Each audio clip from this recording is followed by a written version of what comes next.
The time is 12 p.m. Good afternoon. The news headline. Interesting.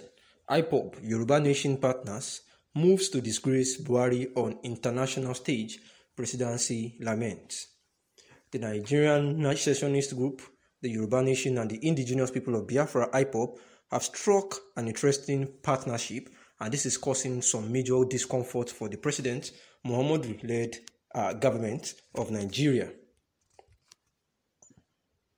Members of the Nigerian Indigenous Nationalities Alliance for Self-Determination has stormed the United Nations headquarters in New York on Tuesday and Wednesday, urging world leaders to facilitate the conduct of a referendum in Nigeria. The coalition of agitators for self-determination consists of Southerners and Middle Belt people under Ilana Omo Oodua, Lower Niger Congress, and the Middle Belt movement led by Professor Banji Akintoye, Tony Nnadi, and Yusuf Turaki, respectively. The Nigerian government, in reaction, attacked Yoruba Nation agitators, saying they cannot be taken seriously as long as they associate with the indigenous people of Biafra, IPOB, which it accused of committing many atrocities. A statement signed by presidential spokesperson Garba Shehu on Wednesday read sparsely for Nigerian diaspora groups to use the world's largest platform, the United Nations General Assembly, to garner attention to their causes is not unexpected. It was however shocking to see Yoruba Nation advocates yesterday unequivocally throw their lot in with indigenous people of Biafra.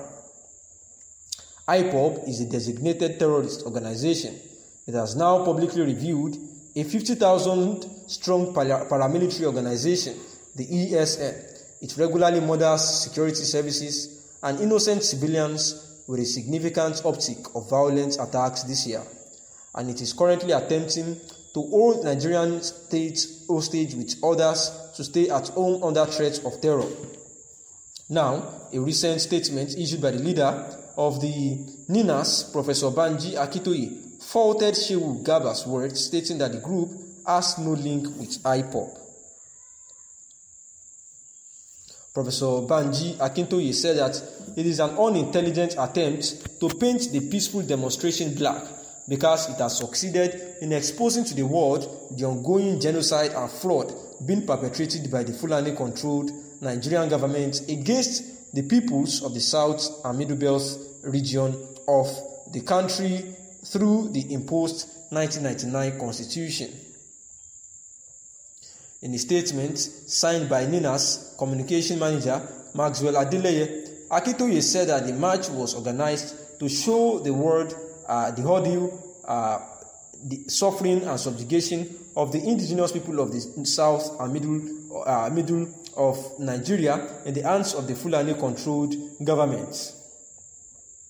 Akintoye said that NINAS has nothing whatsoever in plans, principle, content to do with IPOB, stating that the Nigerian government should address all issues raised by the protesters rather than resorting to blackmail and peddling of fallacies, just like the spokesperson of the presidential spokesperson Garba Shehu had actually said that the Yoruba agitators should not associate with the IPOB because the IPOB had actually committed many atrocities, trying to relate the Yoruba Nation agitators to the IPOB, that they are just trying to garner attention, and that he was actually surprised, and the presidency actually as a whole were actually surprised that the Yoruba Nation are actually throwing in their lot in support with the indigenous people of Biafra, who are actually known for their significant uptick and their murders on security services and burning down of government properties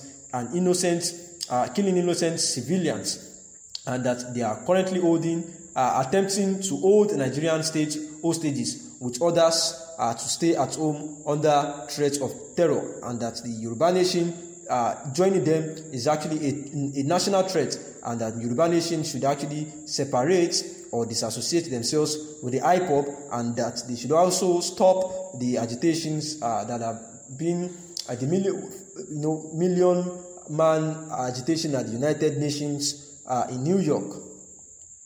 And Professor Banji Akintoye had actually said that this was just a bad play, where he advised that rather than losing sleep and temper over the match, the Nigerian government should, without fear of further delay, declare Miyetti Allah a terrorist organization, has been demanded by NINAS, saying that the real terrorists in Nigeria are operating under the Miyetti Allah. Professor Banji Akintoye said that the members of the Miyetti Allah have killed scores and thousands of the people in the south and middle belt regions of Nigeria. He said that they have invaded hundreds of Nigeria and they have, brandishing dangerous weapons to kill them, maim and rape the people. He said the Nigerian government has done nothing to curtail these marauders. Rather than listen to the yearnings and aspirations of the people, the Buhari-led government has consistently waged the war against people who attempt to checkmate the menace of Miyetti Allah in the name of grazing of cows. The genocide and crimes against humanity being committed by Miyetti Allah means nothing to the Nigerian presidency, and the presidency has declared our governors in the south persona non grata for enacting laws to checkmate the murderous activities of the Miyetti Allah. Now, the government is attempting unintelligently to criminalize a peaceful organization like NINAS, Ilana Omo Oodua, Lower Niger Congress and Middle Belt Renaissance Movement for embarking on just a peaceful protest and shores of Nigeria where the guns and ammunition of the presidency cannot touch them. For the record, we wish to state very expressly and with all due respect to whatever they represent, that NINAS and its affiliate organizations, Ilana Omo Oodua, IOO, Lower Niger Congress LNC, Middle Belt Renaissance, MBRM, have nothing whatsoever to do with IPOB. We also want to put it on record that IPOB is not in any way involved in the ongoing march in New York. The IPOB banner you saw was obviously planted by agents of the Nigerian government masquerading as members of NINAS for photo shoots, which we have since unraveled and checkmated. We say to the presidency that the unintelligent attempts to cause frictions and divisions between the Yoruba people in the west and the Igbo people in the east is dead on arrival. They said that we shall continue to collaborate peacefully for the salvation of our people.